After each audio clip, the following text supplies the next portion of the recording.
Steinn, 1-0 sigur niðurstaðan, fyrstu viðbrögð?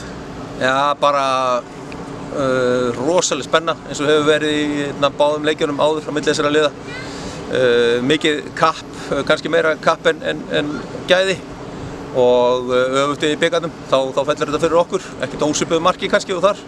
Þannig að þessar remmur á milli þessara liða hafa verið algjörlega magnaðar, spennuþrungnar og það svona, við erum með, eins og hefur oft verið sagt, mjög ungt lið en það sérstaklega getur verið erfitt þegar það er svona mikið spenna og mér fannst þið mjög spenntir í fyrri hálfleik, sérstaklega í byrjun en við náðum að komast yfir það og mér fannst í lokin bara við eiga þetta skilið. Það hlýtur að vera gríðarlega sætt miðað við það að missa mann af velli að ná að halda þetta út og síðan setja mark í lokin. Það sýnir bara karakterinn í strákunum að það var engan bilbu á þeim að finna. Þeir börðust alveg eins og ljón og ég var ekki með neina áhyggjur af að það var Njarðvík væri að fara að skora á okkur. En ég var nú ekki bjartsýnn á sigur, ég var alveg sátt við jafntefli en það var berið á kökuna að fá þetta sigurmark í lokin, fyrsta heimasigurinn í langa tíma.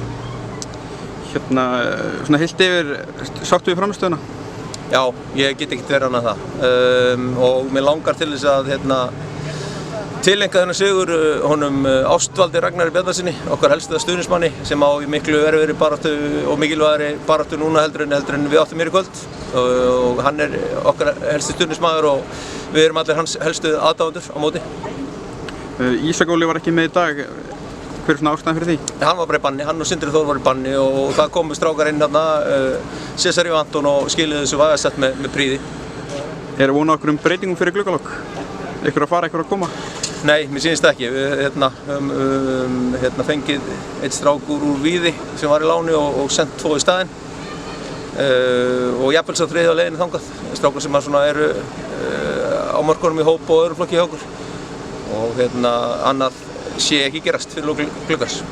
Takk fyrir. Já, takk sömuleiðis.